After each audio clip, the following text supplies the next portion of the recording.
Everyone, welcome. I see some of our students and alumni, members of our professional chapter logging on. Great to have everyone here with us. For those of you who I don't know, my name is Molly Tobin. I'm the interim executive director here at the Alexander Hamilton Society. For those who might be joining us for the first time, the Alexander Hamilton Society is a nonpartisan, not-for-profit national organization that seeks to identify, educate, and launch young men and women into the foreign policy and national security careers imbued with the Hamiltonian perspective of strong and principled American leadership in global affairs. We operate on college campuses across the country. We now have over 2,400 alumni, many of whom are working in the foreign policy and national security space, including the alum who you see on your computer screen today with us. If you're interested in learning more about what we do and how to get involved, please do visit our website, alexanderhamiltonsociety.org, and we'd love to connect with you. Now, today it's my pleasure to welcome, as part of our America's Role in the World book series, Dr. Daniel Samet. Daniel is the Jeane Kirkpatrick Visiting Fellow at the American Enterprise Institute, where he focuses on U.S. Israel relations and Middle East policy. He was most recently the George P. Shultz Fellow at the Ronald Reagan Institute, and previously a Foreign Policy Fellow in the Office of Senator Tom Cotton, a Program Assistant at the Atlantic Council. He's been a Fellow at the Rumsfeld Foundation and the Tikva Fund. He, of course, is the author of U.S. Defense Policy Toward Israel, A Cold War History, which is why we're here today. But you've also probably seen his commentary being featured in a variety of media outlets, including the Wall Street Journal, the New York Post, Commentary, and National Review.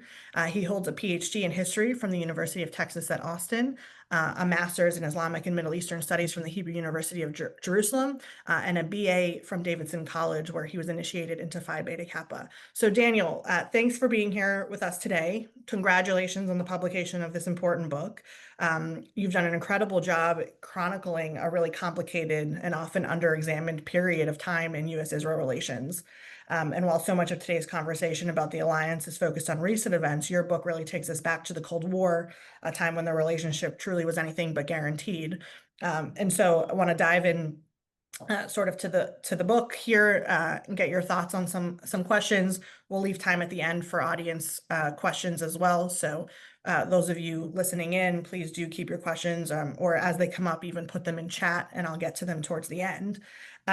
So Daniel, before we dive into the key arguments and sort of revelations of the book, I want to begin on a personal note for you, which is what really initially drew you to the topic. You know, was there a particular moment or document or conversation that really sparked the idea for the book? First of all, Molly, let me say it's a delight to be with you today. Thank you to you and all of AHS for hosting me this afternoon. And thank you to the attendees for tuning in, if I may use a phrase from mid-century America.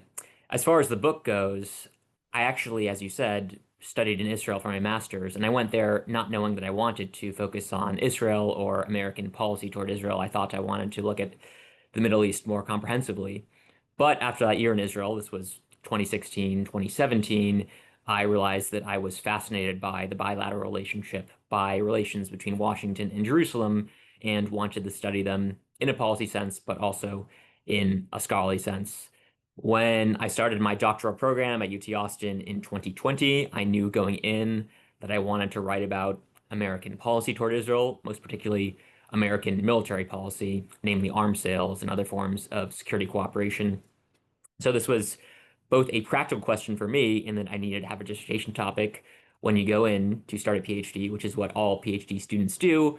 And it was also a scholarly question in that I was absolutely intrigued by this relationship. I was fascinated by the power players, by the presidents, the prime ministers, by the cabinet secretaries, the foreign ministers, the ministers of defense, and also by the strategic stakes of this relationship. These are stakes of war and peace, of life and death, of failure and success, and I really wanted to tackle them in this dissertation, which eventually became a book, which was published earlier that year. So it hit all of my objectives in terms of the dissertation and the book.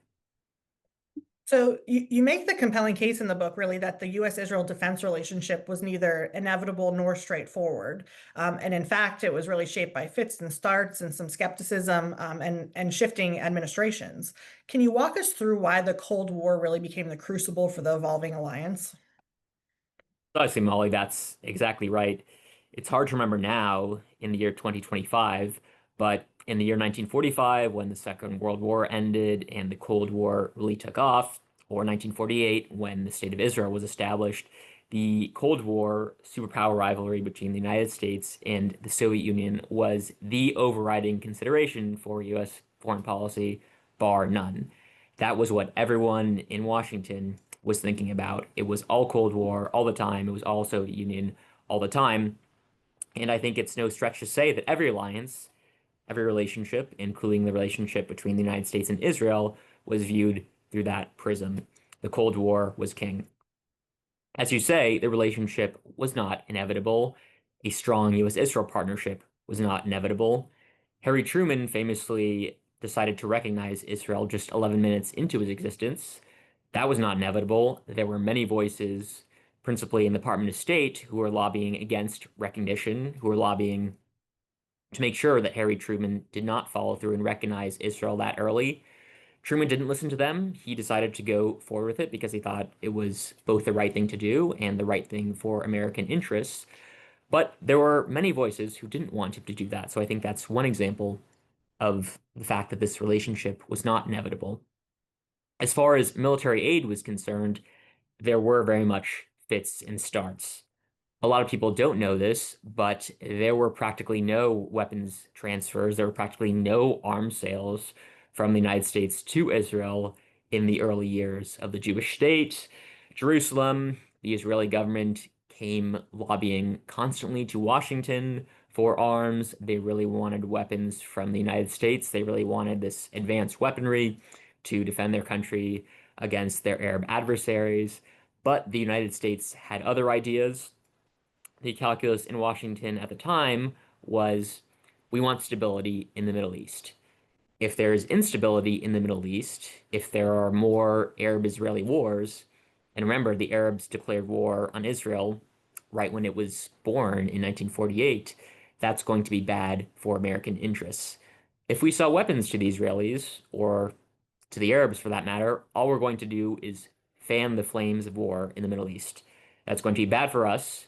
It's going to be bad for American interests because if there is war, that's going to create instability. It's going to be bad for international markets. It's going to be bad for global stability. And also, it would potentially invite the Soviet Union into the Middle East. We don't want that.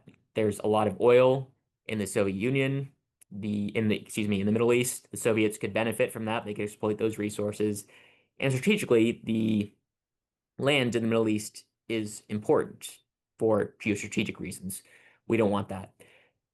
Therefore, the United States said there will be no arms for Israel at the beginning, no major arms for Israel, I should say.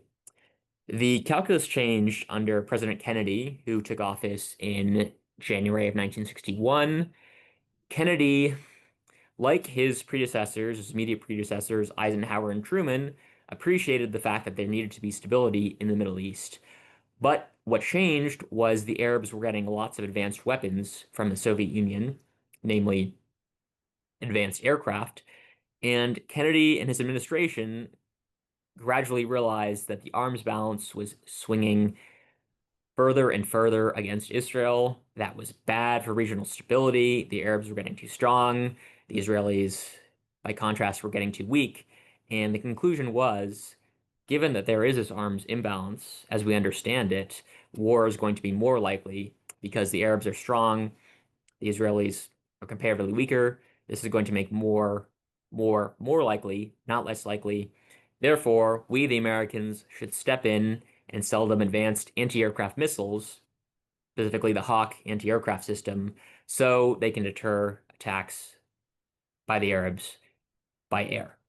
That was what Kennedy did. And in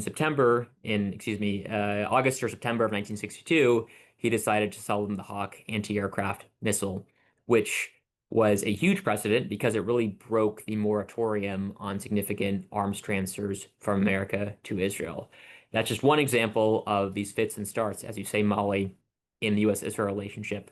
It was neither inevitable that the United States would recognize Israel, nor inevitable that there would be some strong strategic partnership over the years. It took time to develop. So, Daniel, something that stood out, I think, in your analysis is how domestic political considerations in the United States often run parallel to, or sometimes even against, strategic defense thinking. Can you speak a little bit to that tension? I mean, was Israel seen more as a liability or an asset in early Cold War thinking?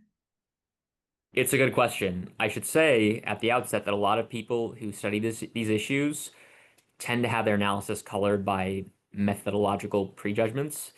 Let's say you're a realist if you belong to the realist school, or you're going to be concerned by strategic interest. Whereas if you think domestic politics are important, you're going to emphasize those considerations perhaps above strategic interests. I don't have a bone to pick with either side. I wanted to study the evidence on its merits. I tried to go in with as few prejudgments as possible. I came out concluding after going through lots of government documents, interviews, newspaper reports, that when it comes to the U.S. Israel relationship, when it comes to these questions of strategic interests, when it comes to the defense relationship, domestic politics on the American side played very little role. That runs counter to the arguments of some in the scholarly world. I'm thinking of John Mearsheimer and Stephen Walt, who wrote a book about this almost 20 years ago called The Israel Lobby in U.S. Foreign Policy, as well as people in more popular settings who assume, based on whether they have evidence or not is another question, but they assume that the U.S. Israel relationship is driven principally by American domestic politics. I looked at the evidence, I went in with an open mind, and I determined that that is just not borne out by the facts. What the facts show is that American policymakers were concerned first and foremost with the interests of their own country. I consulted lots of records of conversations between high-level American policymakers, including U.S. presidents, and questions of domestic politics figure hardly at all in the archival record. They're just not there. And that just makes sense to me because when you're talking about stakes that are so high, when you're talking about these questions of national security, really the domestic political considerations rather, just aren't part of the conversation. When the stakes are war and peace, life and death, what you care about are questions of security, prosperity, liberty, and above all, questions of American interests. Those are king. Now, I think it would be a mistake to say that domestic politics had no impact whatsoever. I don't make that claim. What I do claim is that interests were first and foremost the guiding principle for American policymakers, and domestic politics were kind of in the background. They were there, but they really didn't drive the relationship. What did were the strategic interests that I've talked about. So, Dana, you chose the title U.S. Defense Policy Toward Israel, and so the title focuses on defense policy. But really, when you read it, it's as much a book about diplomacy or ideology, even regional power plays. And one figure you write about extensively is Henry Kissinger, whose relationship with Israel you could characterize as complex, sometimes even contradictory. How would you describe Kissinger's role in shaping the U.S. Israel dynamic? Kissinger is a remarkable figure in the history of U.S. foreign policy. To some of the students on the call, I would encourage you, if you haven't already, to read a biography of Kissinger or at least study his life more. He died, I think, in 2023. He was 100 years old. A remarkable man, remarkable career. My advisor at UT Austin, Jeremy Surrey, wrote a book about Kissinger that came out about 20 years ago called Henry Kissinger and the American Century, in which he argues that Kissinger's Jewish identity, which beforehand was not really considered to be a defining feature of his life, played much more of a role in Kissinger's life and political career than had otherwise been acknowledged. When it came to Israel, as you say, Molly, Kissinger's views were complex. He was born in Germany in the 1920s. He and his family made it out alive, fortunately, before a grisly fate could have awaited them. He made his way to the U.S. He rose dramatically fast through the ranks of the academic world and then the political world, and he eventually became national security advisor to President Richard Nixon when he won the election, after he won the election in 1968 against Hubert Humphrey. Kissinger, one might assume, because he was Jewish and because he was personally had a personal connection, a deeply personal connection to the Holocaust, might have assumed that he would take a very sympathetic stance toward Israel. That was not necessarily the case. My advisor, Jeremy, and others, I think, would argue that because he had this close connection to Judaism and the Jewish people, that he was acutely aware of that and deliberately gave the Israelis short shrift. He didn't want to be seen as overly sympathetic to the Jewish state, given his own background. Nixon, in his memoir, actually writes that he at first forbid Kissinger from working on Israel and Middle East policy issues. He mostly forbid him because he was concerned that Kissinger's personal background might interfere with his implementing of U.S. foreign policy. That's what Nixon wrote. In reality, Kissinger, as time goes by, played a larger and larger role as regarded U.S. policy in the Middle East. But at first, there's no question that he was wary of being seen as too close to the Israelis. And the Israelis, for their part, were resentful of this, I think. I think they thought that Kissinger was being overly harsh. They didn't appreciate that. They thought that he was not giving them their due. They were resentful of this. But Kissinger, for whatever his reasons, was, I think, less likely than other officials to greenlight weapons transfers, for instance, to the Israelis, or or engage in some of this high-level diplomacy that was seen as being overly sympathetic to the Israelis. He wanted to avoid that image at all costs. That was one of his motivations when it came to Israel. And I keep looking because I'm looking here at my pile of books where Kissinger's nuclear weapons and foreign policy book is sitting. And so obviously something that the students, particularly on the call, if they haven't read, should read sort of as a foundational book in the field. Now, Daniel, you explore in the book a little bit about how Israel's own defense posture and military performance, notably in like the 1967, 1973 wars, forced sort of a reassessment in Washington.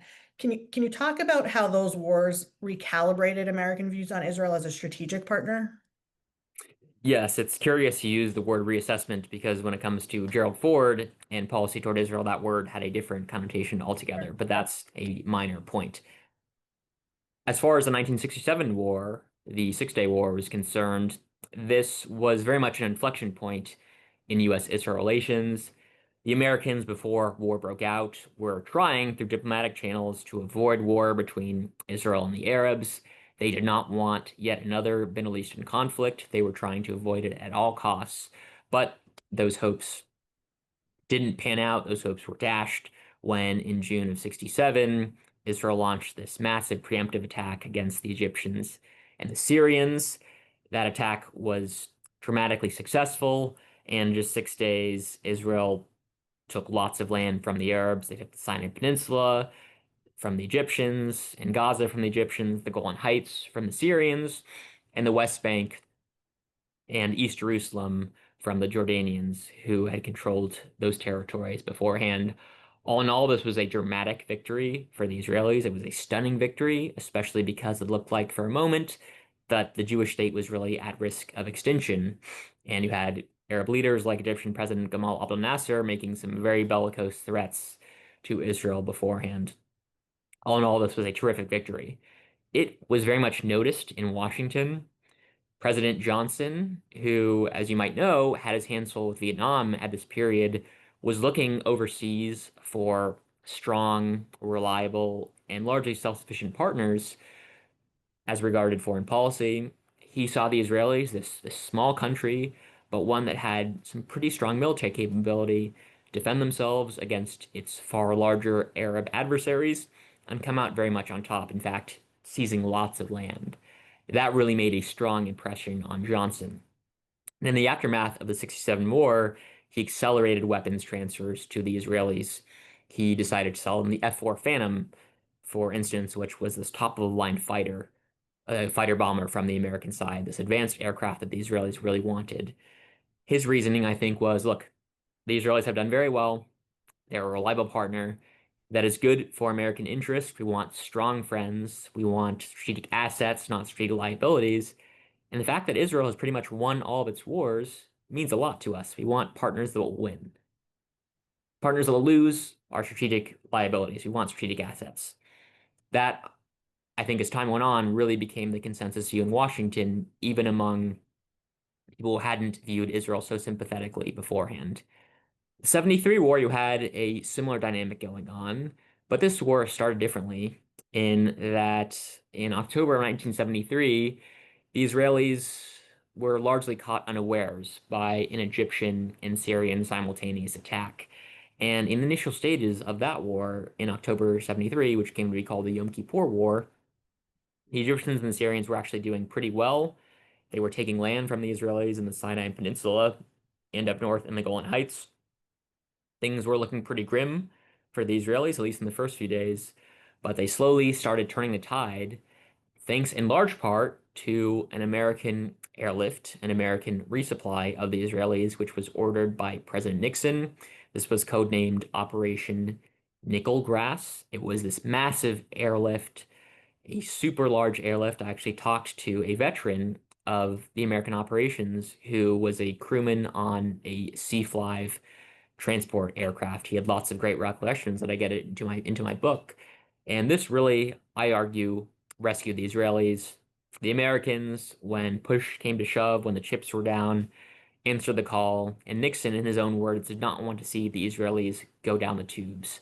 He thought that it was in America's interest not to have the Israelis lose. The Egyptians and the Israelis were being backed by the Soviet Union, America's foe, and America needed to support its partner in the region, Israel. It couldn't let them lose. That was Nixon's calculus. And we saw, unlike in 67, the Americans provide a lot of military aid to the Israelis at that time, and that aid continued in the years after 1973. Two inflection points, I think. 67, in that Israel was by and large seen as a strategic asset, even among people who hadn't had that view beforehand. And in 73, when in its time of mortal peril, the Americans really stepped up to the plate and bailed the Israelis out of a really tough situation. Two inflection points overall, I think. So Daniel, one of the key threads, I think, in the book is also how the U.S. approach to Israel has shifted, not just from administration to administration, but even within the administrations. Was there a specific administration or moment that you think served as the real pivot point in solidifying Israel's role in U.S. defense planning? I mean, obviously, seeing the results of the wars of 67 and 73 must have had an impact, but was there a real moment that through your research you could identify as that was the pivot point? It's difficult to identify one pivot point specifically. I do think 67 and 73 were absolutely critical. Another pivot point I would point to came during the presidency of Ronald Reagan, who, despite his affection for Israel on a personal level, enacted some pretty tough policies when he thought American interests dictated that he do so. There were two agreements on strategic cooperation that his administration concluded with the Israelis. One at the beginning of his administration, I think in late 81, and then another, if I'm not mistaken, in 1988. These agreements deepened security cooperation between Washington and Israel, and they really, I think, set the stage for the even deeper security coordination that happened in in subsequent decades. Reagan, I really see as a pivot point when it came to strategic planning and strategic cooperation. Unfortunately, the details of that are still largely classified. I'm going based on the admittedly few declassified documents that I have to work with in some interviews and other accounts. But what I can tell from the evidence that is available to me is the Reagan years were formative in that respect. So on that note, I mean, you do draw heavily from declassified documents and memos. Were there any discoveries that surprised you or challenged existing assumptions about U.S. policy toward Israel during the time? I mean, I know you said it sort of at the beginning, if you really tried to go in of just based off of the facts and not, preconceptions or anything, but was there something that you came across that really challenged how you had thought about it before? It's a good question, Molly. I don't know if I've thought about it in quite those terms. I knew going in that there were very few weapon sales to the Israelis before Kennedy's Hawk sale in 1962. I'd say I was struck by how deeply ingrained some of these assumptions were about arms sales, for instance, particularly at state. You had this deep-seated view that we can't sell weapons to the Israelis, we can't sell weapons to the Arabs either. All this is going to do is make war more likely. And we saw that view, I believe, marred by what happened in the 50s and 60s when war happened regardless. In 1956, there was war in the Suez, despite major weapons sales to the Israelis. There were these skirmishes between the Israelis and Arabs happening all the time. So I don't think that argument was borne out by the facts.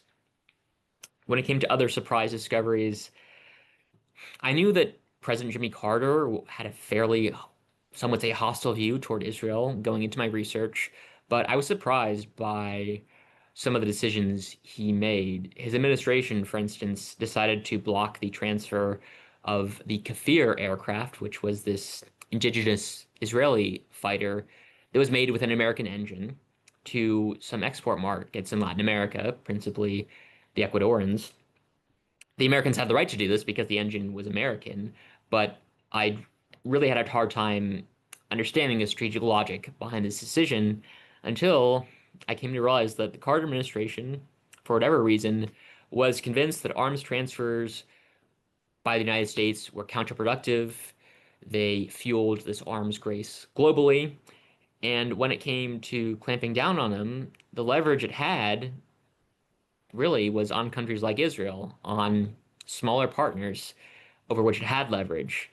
It really didn't have much leverage over the Soviet Union, which was going to sell weapons to its clients regardless of the Carter administration's moral stance on the issue. So in the end, a lot of what the Carter administration did to countries like Israel was say, you can't sell weapons to these markets. It's bad for us, bad for American interests. You can't do that. That was one example of his rather harsh policies toward the Israelis. And it's one that the administration, I think, backtracked on as time went on.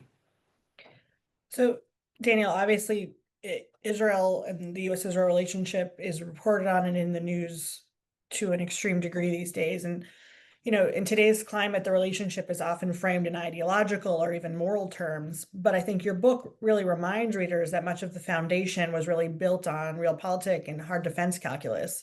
Do you think that's really been forgotten in the public conversation today? Exactly.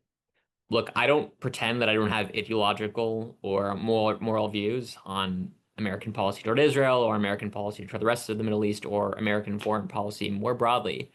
What I tried to do in this book was get into the minds of the key American power players who are making these decisions. I wanted to understand their strategic calculus and their motivations behind decisions to sell Israel weapons, for example. That was my motivation. You're right. Oftentimes, when people turn on the TV or they listen to a podcast, really, especially when it comes to what's happening in Gaza right now, the conversation is dominated by moral questions, not strategic questions.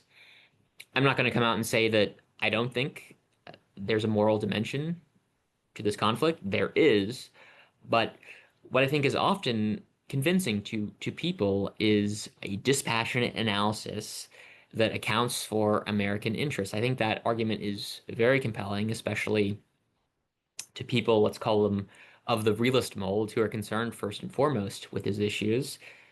That view, I think, is more prevalent on the right than on the left, but there are certainly people on the left who hew to that view as well. That prism, I think, is helpful for understanding and analyzing a conflict like this and other conflicts around the world. I do think there needs to be more attention paid to the strategic aims and stakes for the United States when it comes to the Middle East and Israel in particular.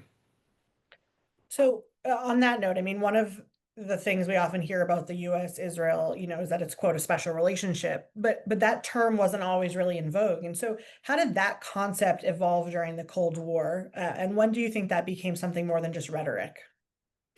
As far as I can tell from my research, the first instance of that term, special relationship, came from President Kennedy in on December 27th, 1962, to be exact, when he met with then Foreign Minister Golda Meir, who would go on to be Prime Minister Golda Meir of Israel in Palm Beach, Florida. Palm Beach or West Palm Beach, I can't remember. It was South Florida in any case.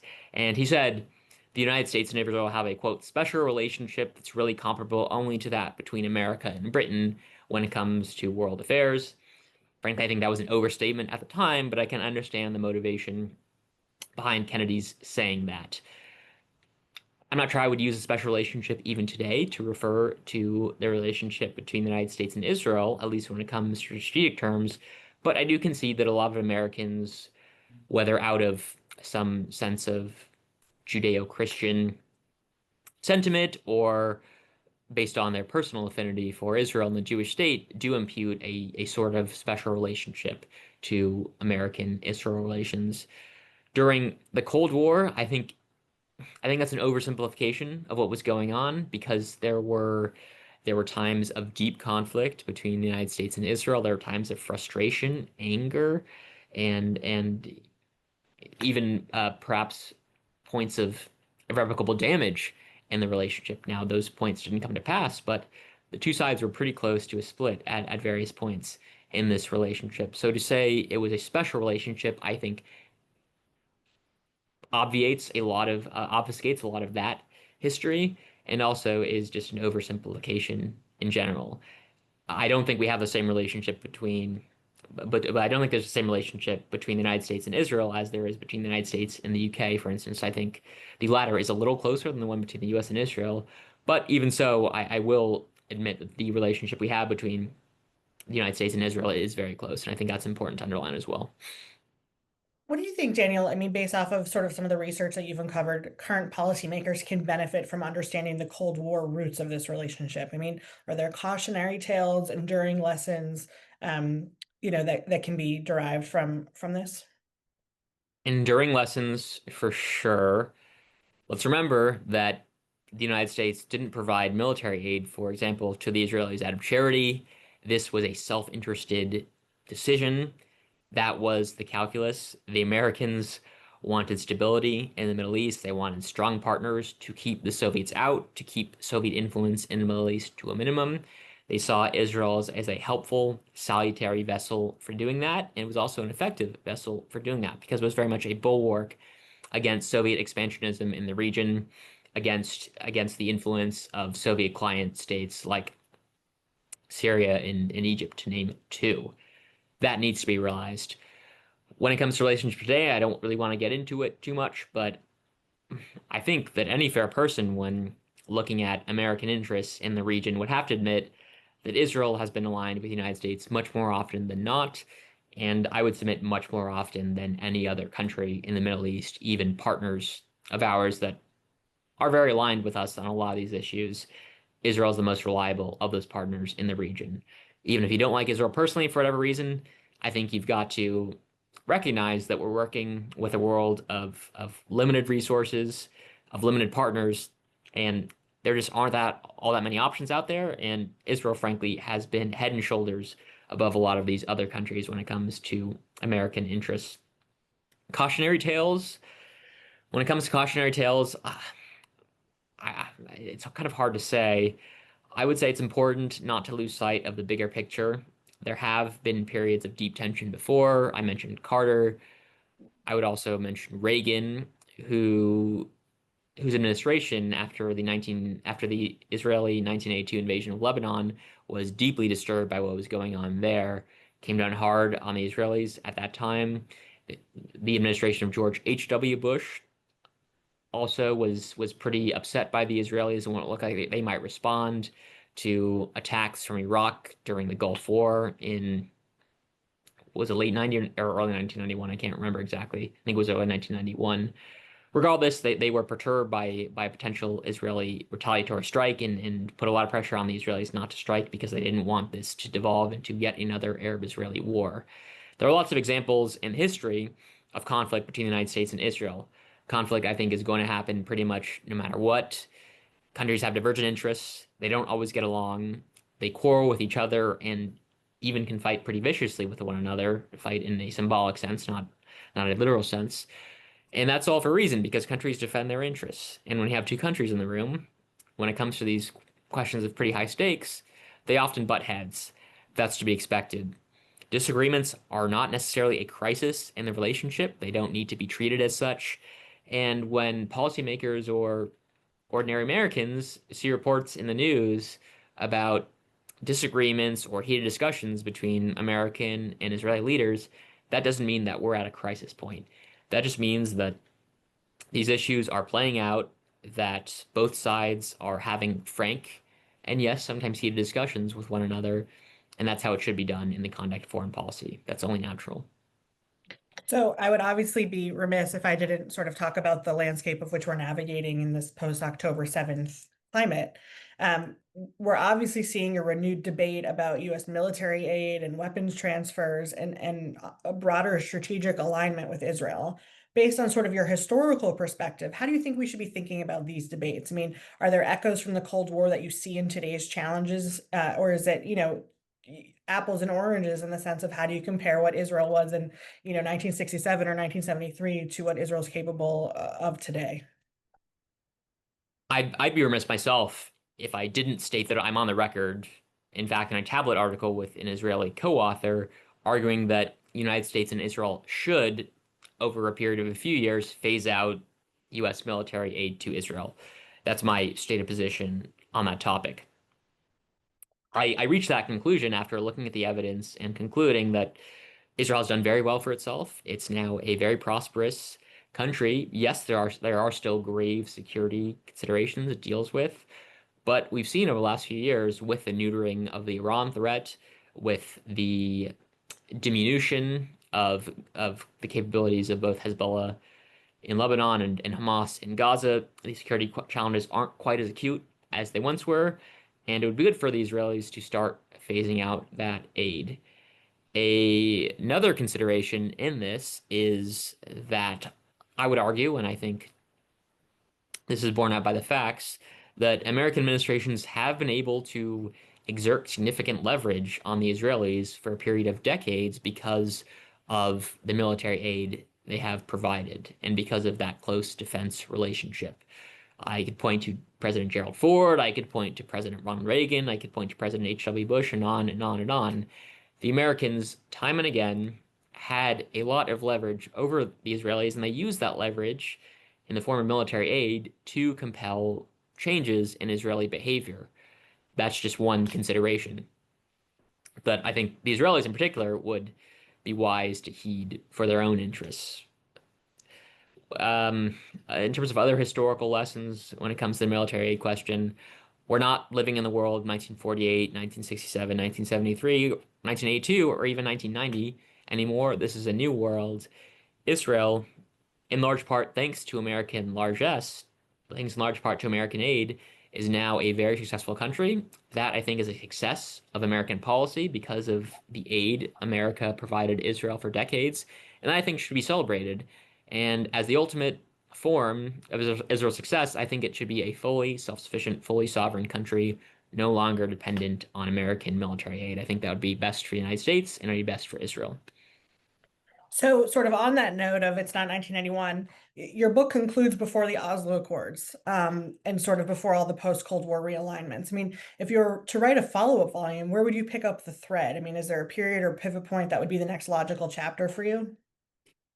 Yes, definitely the Oslo Accords, which were agreements that, while they didn't promise a Palestinian state necessarily, told the world that a Palestinian state was likely and that there was a viable path forward for a two-state solution, a Palestinian state, if you will. We're clearly no longer in that moment. That moment has come and gone.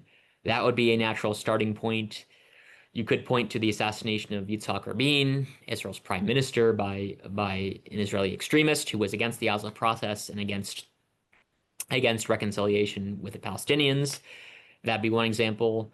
When it comes to the military relationship, I do think you need to look at the war on terror, the United States' entry into wars in Afghanistan and Iraq, the September 11th attacks. All that needs to be considered when it comes to the U.S. Israel relationship. The Israelis had a lot of experience with counterterrorism that they were keen to share with the Americans, and the Americans did rely to some degree on that expertise and intelligence from the Israelis when it came to counterterrorism, because the Israelis had been so immersed in those issues for decades, battling Palestinian terrorists and others over the years. That would certainly figure in the story.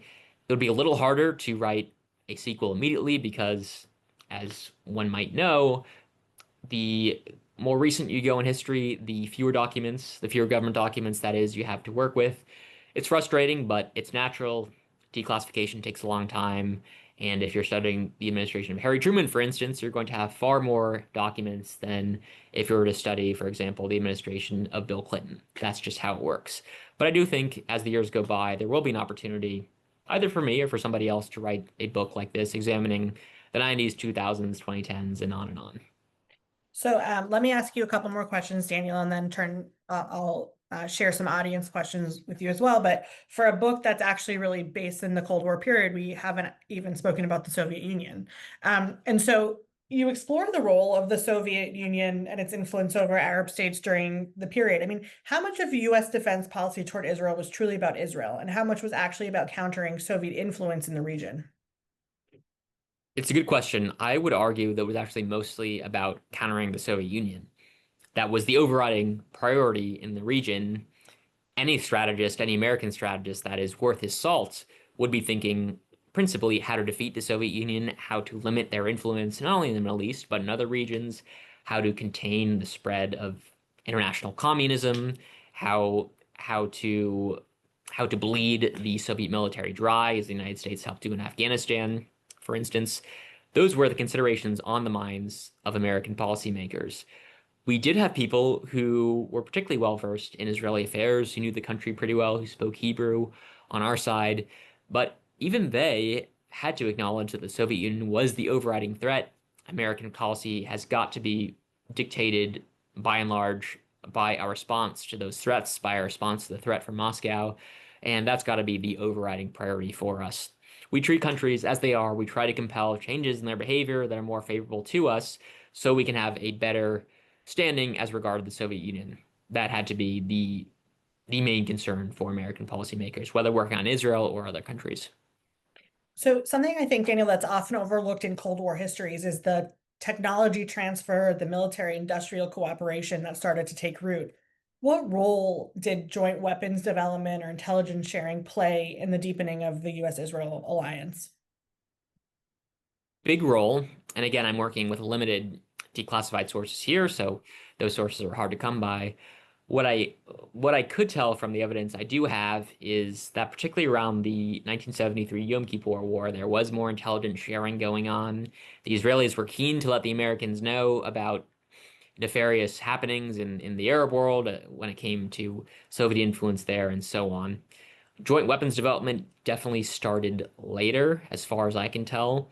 There was something that happened toward the end of the 80s and into the 1990s. This was the origin of the so-called Arrow program, which was Israel's missile program. We've seen the fruits of that with the Iron Dome and David Sling. In more recent years, Israel has become really a global leader in missile defense and encountering those threats from its neighbors, Hamas, Hezbollah, Iran, and the like. And the United States, I think, has learned by osmosis from Israeli systems in action. And the Americans have funded the Iron Dome, for instance. They've been fully behind these efforts, fully or mostly behind these efforts, and they're invested in the success of those weapons. And with President Trump's preoccupation with the Golden Dome for America, and as he calls it, and his aversion to nuclear war, I do think there is going to be much more focus on missile defense, and in particular, U.S. Israel cooperation over Israeli missile defense in the years going forward. So let me ask you one more content-driven question and then end my question sort of on a more personal note for you. We've talked a lot about different presidents and their administrations, but we actually haven't talked about the role of Congress, which comes up several times in your book. So Yes. while executive branch policy often fluctuated, I think Congress was more consistently supportive of Israel. How did that dynamic shape the defense relationship? Precisely. Congress is often an overlooked player when it comes to the making of foreign policy. Look, it's fair to say that the executive branch has primacy when it comes to foreign affairs. The president is commander in chief, and so on. Congress plays very much a secondary role, but it's an important role nonetheless, and one that should be studied. What I determined from looking at the evidence is that you had strong support in both parties, but arguably more so on the Democratic side, for a strong relationship between the United States and Israel. Members of Congress were constantly petitioning the administration to provide weapons, to have a closer defense relationship with Jerusalem, with the Israelis. And those appeals weren't often heeded, or they weren't always heeded, I should say. Sometimes the administration took the Council of Congress into account, sometimes it didn't. One really important episode on this question happened in the Reagan years, which concerned something called the AWACS sale, which was a 1981 transfer of the AWACS aerial reconnaissance system to Saudi Arabia. The pro-Israel lobby and pro-Israel members of Congress were by and large opposed to this transfer, and they exerted a lot of pressure on the administration to cancel the sale. But the sale ended up going forward, and a congressional vote to kill the sale ended up failing in the Senate, meaning at the end of the day, despite its purported power, the Israel lobby was unable to stop the transfer of a pretty advanced weapon to an Arab country. That I think really vitiates the strength of the Israel lobby is all powerful argument. So let me ask one question, well, obviously for everybody, but I think a little bit more geared towards our students who are listening. And so if you look, Daniel, at your broader work as a historian, a policy analyst, what role do you think historical literacy plays in shaping sound foreign policy today? I mean, do you think we're doing enough to learn from this Cold War chapter? Of course, we're not doing enough. We can always be doing more.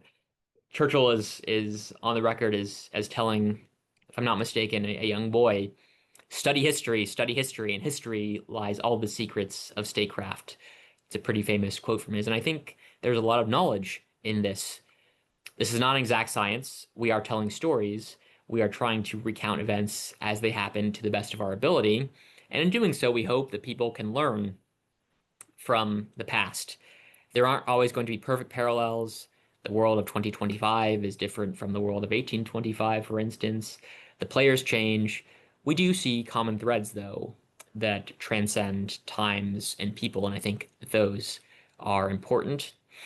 I think great leaders, Harry Truman was famous for devouring works of history, are fairly well read and are at least appreciative of some of these historical trends. They have an appreciation for why wars break out. For example, they're familiar with great events, with the great men of history, with great changes that happened. I think that's invaluable for a president. I think it's invaluable for other policymakers. It's invaluable for members of Congress. We are constrained by time and resources. We can't read everything. That's impossible. We have to be selective in what we do read. But I think on the whole, policymakers would be very well off if they read works about the Cold War, if they read biographies of great figures from American history, from Western history, from global history. All that I think is very important. I would encourage anyone, whether an 18-year-old college freshman or an 80-year-old member of Congress, to do so. So let me ask you one more sort of final question, and then I'm going to open it up for a few minutes of audience questions before we go. Um, on a bit more personal note, Daniel, I mean, what do you hope readers take away from the book that might change or challenge the way that they've historically thought about the U.S. Israel alliance, especially students or policymakers who didn't live through the era? I mean, what do you want them to remember? Here's one salient message that I hope would be imparted to readers of the book. It has not always been smooth sailing. There have been periods, as I've said, of deep division between the United States and Israel. That is to be expected on one hand, because when we're close to other people, whether in our personal lives or in professional lives, we have the space to have these disagreements because the relationship is on solid ground. It's unexpected because a lot of people think when it comes to the U.S. Israel relationship that the United States has always given Israel whatever it wants, that the United States is being played like a fiddle by the Israelis. That's just patently untrue. The evidence really destroys that view. And I think that if people looked at the history, if people looked at the facts, they would come to a more balanced conclusion about the relationship. That would be my one main message. Hasn't always been smooth sailing. There's been a lot of disagreement, lots of friction in the relationship that I think should be recognized. So let me, thanks for all of that, Daniel. Let me pivot to some audience questions. If you haven't already sent in your question, feel free to drop it in either the chat box or the Q&A, and I'll see it here. The first question I think is pulling on the thread that you had on your support of sort of ending U.S. military aid to Israel. And so the question is, what is the probability of ending U.S. military aid to Israel? What sort of time frame? And are Israeli leaders willing to discuss this seriously? We'll see. The MOU that was concluded under the Obama administration is expiring soon. You're seeing this issue get more play in the press. It's no longer a taboo subject, either in Israel or in the United States. You're seeing more and more commentary on this issue. But on the whole, it still very much is the province of the Israeli right wing. Mostly on the Israel side, it's conservatives who are pushing to see aid be phased out. They are concerned about American leverage. They're concerned about Israeli freedom of action, and they no longer want to be dependent on the United States in this way. On the American side, you are seeing some conservatives arguing similar things. And also, I think you're seeing fiscally minded people take a look at our finances and say, look, we're giving $3 billion, something like $3 billion to the Israelis every year. They're a rich country. If they want to buy American weapons, great, but they can pay for it themselves. They don't need the American taxpayer covering that expense. Some people would say, well, $3 billion is a pittance in the federal budget. That's true, but I do think that we have a responsibility to try to save money where we can, given the state of our finances. All in all, time will tell. I don't know if this is going to be high on the Trump administration's agenda or high on the agenda of the Israeli government. We'll just have to wait and see. So let me ask sort of two more questions that I got from the audience, and then we'll call it for the afternoon. Do you think the defense relationship remains as interest-based, or have U.S. domestic politics sunk deeper into the relationship in the last few years? I can't say with certainty in the last few years because I haven't studied that period as deeply as I've studied other periods, or haven't studied it in a scholarly way like I have earlier decades.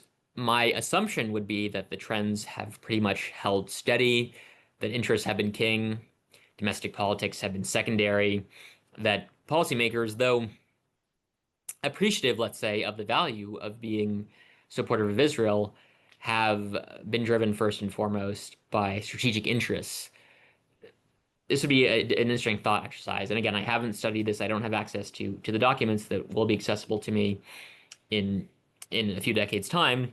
But you'll recall that when President Biden was still running for re-election, according to press reports, he was deeply concerned about his standing in a state like Michigan, which has a large Arab American population, and you didn't see similar concerns about dwindling support among American Jews, for instance, or dwindling support among pro-Israel Americans writ large. That I think is curious and would lend some credence to the idea that, well, really the pro-Israel side hasn't been driving U.S. policy. So let me end on this final question, which takes us back to last month and Operation Midnight Hammer, and Iran's seemingly pretty tepid response to it.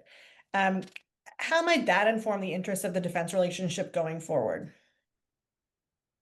It's a good question. We need to see, well, we'll know only after enough time has passed. At least for now, it appears that there's been no serious retaliation from the Iranians. It appears that they've been deterred by strong American and Israeli action. They fear reprisals from both sides, but first and foremost, the United States, if they were to try anything rash or nefarious. I think they have been deterred for the time being, although only time will tell. When it comes to the U.S. Israel relationship, I think it's another example of the strong cooperation that's been developing for decades between Jerusalem and Washington. We're now close partners, we're trusted partners, we're reliable partners. We share a lot of intelligence with each other. Our militaries are to some degree intertwined. There's a lot of collaboration that goes on. And I think that's a testament to the strategic vision of American policymakers over the years to recognize that the Israelis were a strong state. They're military capable. They're militarily capable, that is. They're economically getting stronger and stronger, and it really pays to have them in our corner. We need strong partners like the Israelis for the benefit of American interests. Well, Daniel, thank you. Let me wrap it there. Thank you everybody for joining us. For those of you who haven't picked up a copy yet of Daniel's book, highly suggest you do. And really a great read for what's not something that could be so dense is really easy to get through and read. And I personally learned a lot. So Daniel, thank you for joining us and for taking the time to answer everybody's questions. And thanks to everybody for being on. Hope you all have a wonderful afternoon. Take care.